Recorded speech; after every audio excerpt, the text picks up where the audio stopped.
friends, welcome to Paradise Lost in Books. I'm Christy, and today I have for you my January TBR.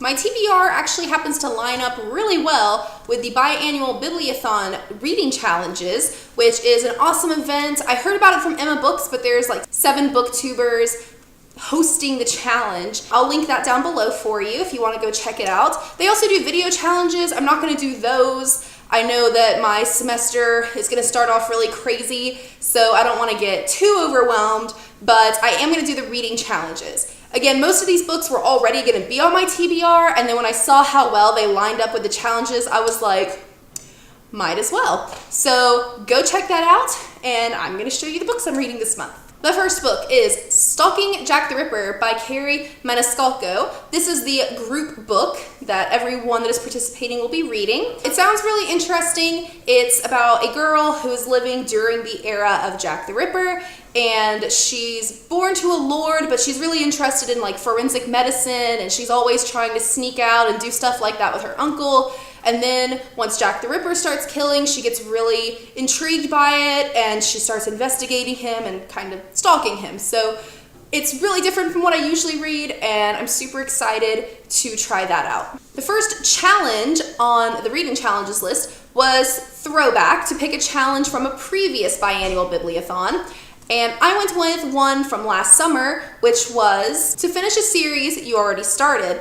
And I went with Library of Souls by Ransom Riggs. I really liked the first Miss Peregrine book, and I didn't really care for Hollow City, and I started reading this, but it was just dragging, and I had a really hard time. But I really want to finish this series, so I'm going to try again, I'm going to pick it back up, and I'm going to finish this series. The next challenge was to pick a 2016 release, and I had already purchased Dreamology by Lucy Keating on Audible. I'm going to listen to it. It's going to be my commuting book. It's about a girl who is in love with her dream guy, literally. She dreams about him every single night, and then one day she moves, starts at a new school, and the guy is in her class. So I think it sounds really interesting, very mysterious, but also romantic. So that sounds really cool, and I'm really looking forward to getting started on this audiobook. The next challenge was to read a book recommended to you by another booktuber. I didn't get any personal recommendations, but I really liked a Book Utopia's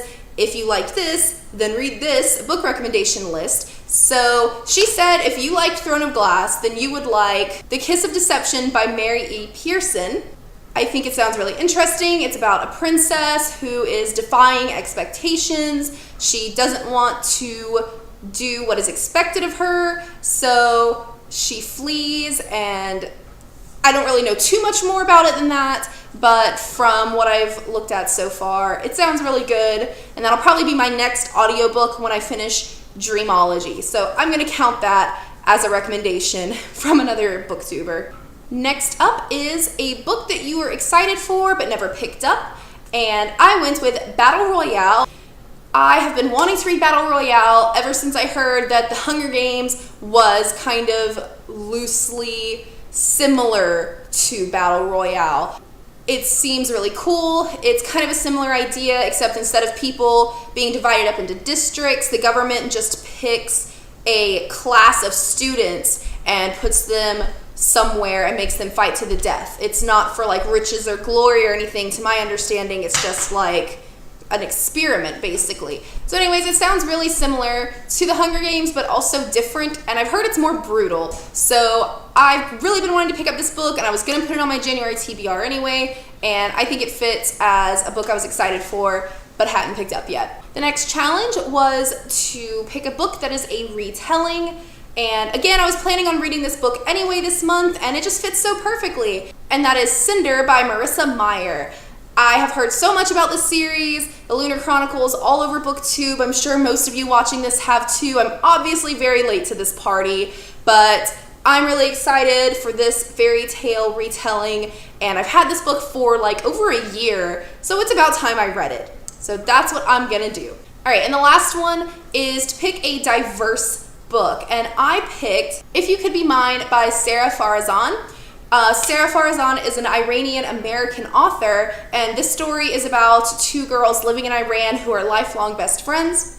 they fall in love, but their parents arrange marriages for them. So it sounds like a very complicated, complex story, and definitely has a diverse, setting. I don't really read a lot of authors with a Middle Eastern background, whether they are from the Middle East or they're American born, but I think it's going to be really fun to expand my reading circle and see more diverse authors and more diverse settings and characters. So I've had my eye on that book for a while, and this is a perfect opportunity to get it read. All right, guys, that is it for my January TBR. I hope you will be doing some of these challenges with me because it seems like it's going to be a lot of fun, and I'm really excited to see what you guys are going to be reading, and I can't wait till people start posting their video challenges because I'm sure they're going to be really fun and really exciting. So thank you again so much for watching, guys. If you liked this video, I'd really appreciate it if you'd give it a thumbs up and subscribe to my channel. Until next time, bye guys!